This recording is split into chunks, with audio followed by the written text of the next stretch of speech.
Hello everyone and welcome back to the channel. Now in this video, for the second time in the same week, we are going to be going over the abilities and some gameplay of one of the prominent Spider-Verse heroes in Marvel Contest of Champions, and that of course is Spider-Punk.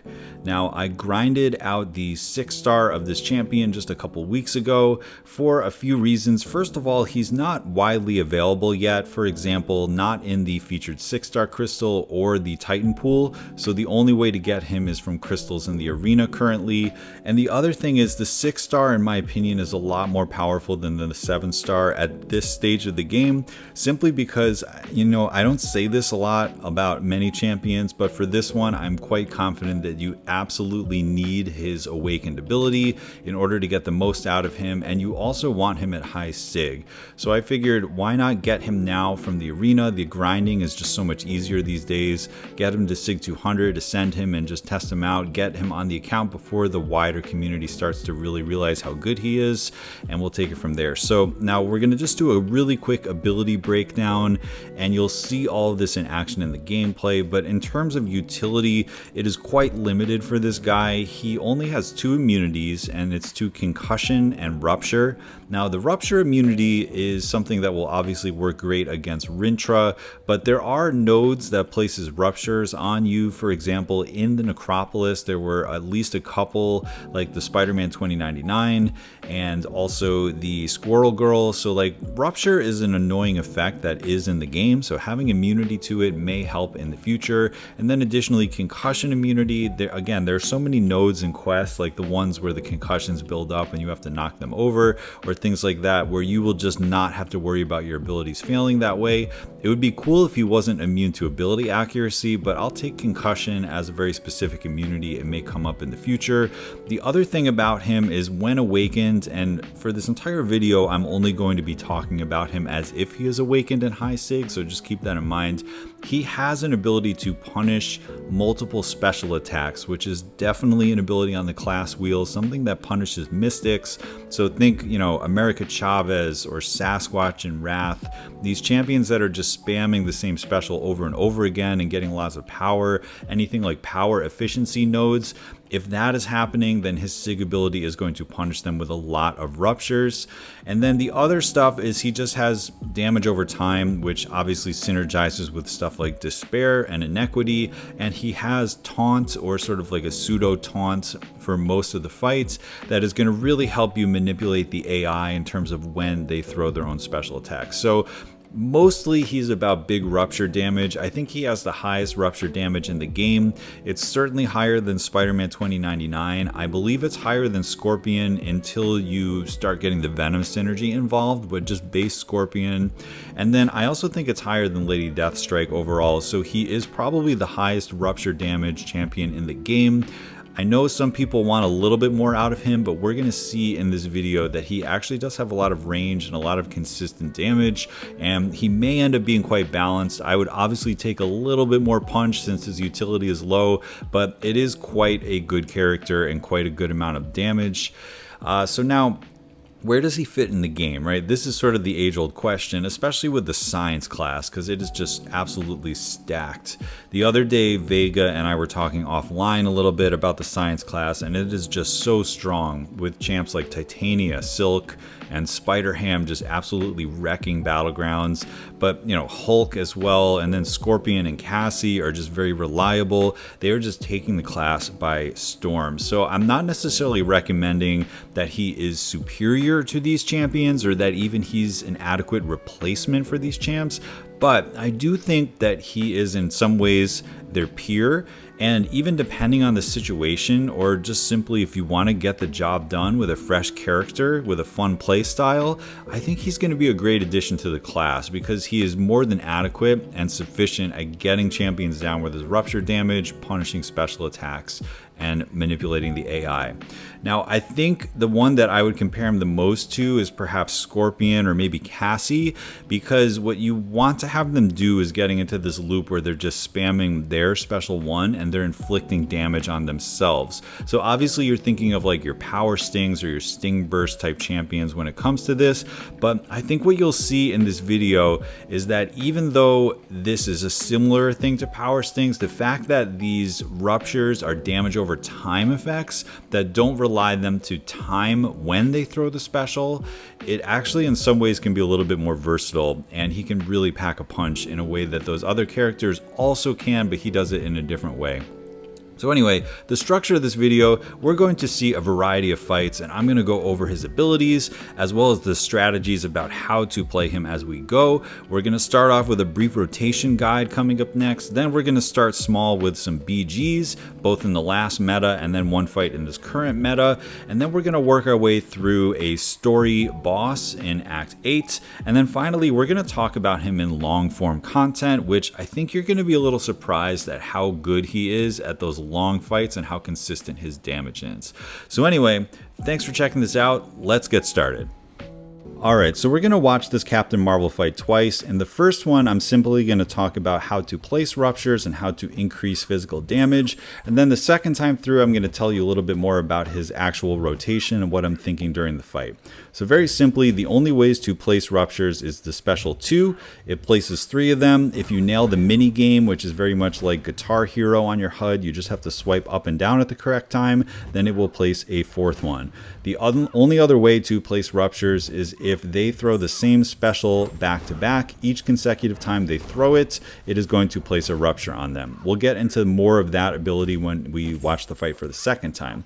Now, in order to increase the damage, there are a few ways. You want to be building your crowd. In order to build the crowd, which you can see on the left now, it's at about 170, 180 right now. The crowd, when you nail the mini game, it adds followers. When you intercept with your well-timed block counterattack, it adds 30 followers. Additionally, when you punish special attacks. So you want to be doing that as often as you can. The other way to increase your damage is by intercepting. This could just be regular intercepting or using your counterattack if they are medium dashing you. This puts a physical vulnerability on them that stacks up to 2. And then if you heavy attack, it will refresh this. Additional ways are the Hulk relic. That is just going to increase physical damage. I know a lot of science champions are fighting for that Hulk relic, but he's a really good candidate for it. The special 3, if you throw it one time, it will increase the length of the ruptures for the whole fight. We don't see it here, but we will see it later. And then finally, what you're about to see here, if you throw the special 1, it will detonate however much time is left on all the ruptures. That damage that would have ticked away plus bonus damage. Think kind of like Iceman when you heavy away the frostbites, okay? That will happen. It's a great way to end the fights. So now the second time through, you can see that we started with our counterattack that added our 30 followers, and then anytime that you perform an intercept, it will actually reduce the cooldown on that counter evade, which means you can do it even more, and it will put the physical vulnerability on them. So essentially, you want to be intercepting. You do have a safety net with your intercept, meaning that if they are dashing towards you and you're not, and you're on your cooldown, it will actually stun them. So you can be a little bit more aggressive than a normal champion when it comes to trying to land intercepts. We get to our special 2, we nail the mini game. Also notice that because she is spamming her special 1s, it is putting these encore passives on her. What that does, it makes her more likely to continue throwing that special 1, and it also puts a damage reduction on her special 1. So if we blocked it, if we took a hit, it would barely do any damage. When there are 3 stacks of the encore, it essentially is a 75% damage decrease. So now we're at 50% health, and the way that we're going to finish a fight on this amount of health pool, you can see our crowd is almost at 300, which is the max. We've got a lot of physical vulnerabilities on her. What we're going to do is throw the special 2 when we're almost at 3 bars of power, nail the mini game. We got 5 ruptures. She throws, now we got 6 straight into the special 1. 28k on each of those bursts. As I said, that is more damage than it would have been if it just ticked out the damage over time. And that essentially is how you play Spider-Punk. I'm going to take a breath. Now, real quick, before we move on, there were just a couple abilities I didn't get to. First of all, the heavy attack places a taunt, so that gives even more AI manipulation. When he's over 200 crowd members and he activates a special attack, you get a little bit of an unstoppable that lasts for 3 seconds afterward, which again just gives you a little bit more safety net to be a little bit more aggressive. And finally, not just punishing their special attacks, but also if you evade a special attack, if you dash back during their special attack and get a dexterity, then that will add a little bit of crowd. So I think we've covered all the abilities. Let's move on. So moving forward, we're going to talk a lot about this. Do you just spam special 2s or do you go for that special 1 ending maneuver? Depending on the situation, you may want to do either or. Okay, so we're moving on to Battlegrounds now. This was pre-Ascension. So this is rank 5 versus rank 4. And again, we're answering that question earlier, like, is he better than Silk? Is he better than Titania? Well, no. But is he a decent replacement for going up against an annoying Mystic Defender? And we're going to see here that the answer is yes. Now, one of the things that's annoying about Mephisto is his power gain and the fact that you want him to be throwing special 1s. And because we have the pseudo taunt and the damage reduction on the special 1, it's going to have him continually throw his special 1s right at us. It's going to keep him open for intercepting. Now we throw this big special 2, and the rupture damage is going to take him all the way down to his regeneration phase, and we were able to despair heal block him. And then now we're pretty much going in for the kill.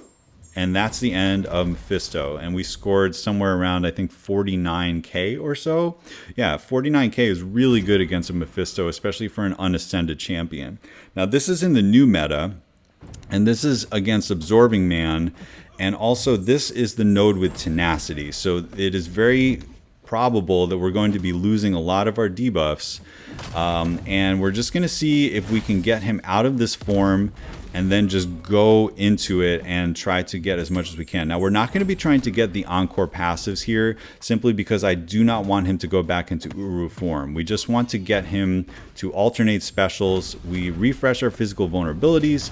We bait the special 2. We go in. And the other thing of note here is that in Battlegrounds, he has a huge advantage because he starts at 150 crowd. You can see now we're already at 300 crowd. We nailed the special 2.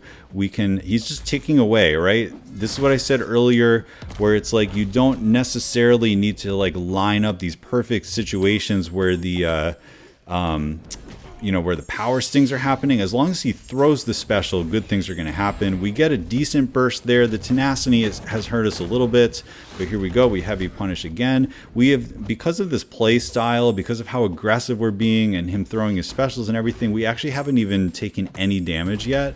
And boom, he goes down like that. We have 100% health, smooth as heck, almost 49k again against an ascended abs man. And they obviously had a bad matchup. I kind of trapped them a little bit there, so no shade against that Toad without poison immunity. But that is a very competitive score in a tenacity meta, right? So now we're moving on, and this is going to be an Act 8 boss. This boss was just in the latest 8.4 that came out, and the nodes don't really matter. There's basically Rising Sun is the only thing that can kind of catch up to us. And I remember taking this fight with Silk, right? And it was just smooth as butter with Silk, like, because she's just amazing for matchups like this against Mystics. But I wanted to see, would it be equally as easy here? Now, it does have Foresight, and this is a champion that loves intercepting and landing his intercepts, so that's always nice for Foresight. And then the other thing is we opened up one of her dimensions, but in some ways that's going to help us a little bit because it will give her a little bit of power gain so that she continues to get her special ones. And then the other thing is with Rising Sun, we want to be heavying to get those furies off of us every once in a while too, so that we don't, take the damage back. So it all plays into his kit. Like, we like to intercept, we like to knock down with heavies, and we're just going to throw our special 2 now. Our crowd is slowly building. We're almost at 200. We nailed a mini game. She's got these 5 ruptures. They're just ticking away. I'll say it again, right? She gets punished for throwing specials, but they're not power stings. They're damage over time. And even if we do nothing else and just let her be, those ruptures are going to tick away. Damage over time is not something we see a lot with on science champions, right? There's obviously like Immortal Abomination with his poisons, but most of these science champions are about the burst. And even if you don't worry about using your special 1, if you're just spamming the special 2s, it's going to be placing a lot of ruptures on them. If she keeps throwing her special 1s with those encore passives, it's going to be doing a ton of extra rupture damage as well. And you don't even have to worry about bursting or detonating or anything like that. She's just taking away at like 1% health every second or two. And we're at a 300 crowd, so everything's doing a ton of damage. I tried to detonate and it didn't quite kill her, but the rest of the combo gets her down. So was that easier than Silk? I mean, it was analogous. It was totally analogous. When I was doing 8.4, totally destroyed that America Chavez on the first try with Silk. It was just as easy. That was my first try using Spider-Punk against her. It's a really good matchup. That's really good damage right there. We love to see it. Now, this is just a really quick clip. I wanted to show you in long form content, after we use the special 3, what does the special 1 look like pretty much at max, right? So this is with 7 ruptures with our physical vulnerability. So we can see here, there's our special 2. He throws another one, which gives him 8. And then we almost got it off with 8, but you can see the burst here is 38k off of that special 1, right? So, you know, if you want to have the adrenaline rush of those huge red bursty numbers, he can still absolutely do that. And I tested the Star-Lord fight several times using both strategies. The first one was, what happens if I do a special 2, where I'm almost at 3 bars of power, and then I immediately follow up with the special 1 burst. And that went pretty quick. It was still a really good fight. But then what I found is in long form content, this is the rotation that you want to use. It is extremely consistent, and it basically takes like no AI manipulation at all. It all just plays into itself. You want to get to the special 3 first, because as I mentioned earlier, the special 3, you throw it one time, it increases the duration of every rupture you ever place for the rest of the fight. It is just a one-time use special 3. And, you know, in long form content, if that's all it takes to ramp is to get to, you know, your 300 crowd, which we're already like mostly there, and then you throw one special 3, that's pretty much it. We're already almost at 300 crowd. And now we threw our special 3, so he is now going to be having the longer ruptures. And then this is all we're going to do for the rest of the fight. We're going to let him throw his special 1s, which because of the taunts is going to be happening quite often. And then we're just going to throw our special 2s, which is going to put on the 4 ruptures plus whatever he's doing. We're going to keep our physical vulnerabilities up, because those are affecting our rupture damage in real time, right? The way physical vulnerability works, it checks anytime a rupture is ticking. So this is in real time, making sure that all these ruptures are doing the maximum amount of damage possible. And we're just not gonna worry about any type of special 1s or anything. And we're just gonna kind of see how long this takes. So at this point, you've basically seen the rotation. We're just continuing to do special 2s. To save you a little bit of boredom, I'm actually going to skip ahead to the end of the fight, and we're going to kind of break down how much damage per second and what this actually means for long form content. So here we go. I'll see you at the end. Alright, so about 4 minutes have passed now, and you can see we're still keeping up the exact same rotation. He's only thrown special 1s. We still have 100% health. There's consistently between 5 and 7 ruptures on him. He's just absolutely ticking away. It is just an extremely safe way to play, and we haven't even worried about throwing a single special 1. All we did was throw the first special 3, and then once we got to 300 crowd, we were at our max ramp, and then this is the way he's going to go down. So now breaking down this fight, it was just over 300 hits, which doesn't really matter. What I want to see is the number of time, and it essentially took 5 minutes and 17 seconds, right, which is 10.6 K damage per second. And now you might be like, well, that doesn't seem that fast. Kate Bishop can do it in 3 minutes or something. But I used my rank 2 Shuri against the same Star-Lord, and I played her absolutely perfectly. I got to 50 and 50. I nailed all of my heavies. I did all the special 3s, same sort of unboosted style. And I did everything perfectly right with Shuri in order to get the maximum possible damage. And with a rank 2 7-star, it came out at 4 minutes and 46, right? So we're essentially talking about Spider-Punk 6-star came out at 5:15. Shuri, who is known to be an amazing Everest champion, ended up with 4:45. So to me, that is not that much of a difference, especially considering that with Spider Punk, I almost called him Spider Ham. With Spider Punk, I ended with 100% health, and it just completely controlled the AI as well as the consistent damage. One of the reasons Shuri is so good for Necropolis is simply because of how long her special attacks take and how much damage over time is ticking during the specials. It really extends the enrage period, and also the fact that she's easy to access as a 7-star because she was in the base pool. So a lot of people had her as a 7-star, but considering with Spider-Punk that he is essentially doing very similar damage per second as she is as a 6-star is really encouraging. So what I wanted to do next is test him against an actual Necropolis fight to just see if, if there's some other stuff going on, how difficult it would be. So this next clip that's coming up, we're only going to see a portion of it, is going to be against Necropolis Red Goblin. And also, before anybody says anything, I know that I took 4 hits to the face in that Shuri fight. So, obviously I didn't play it perfectly, but that didn't change how much damage per second I was doing, because at that point I had already ramped up. So just wanted to get that off my chest before somebody writes that in the comments. But anyway, this is Red Goblin, and his node is not too exciting. Essentially, he's getting these little goblin charges, and that's reducing our block proficiency and combat power rate. So we are going to be getting slightly less power than if this were a normal fight.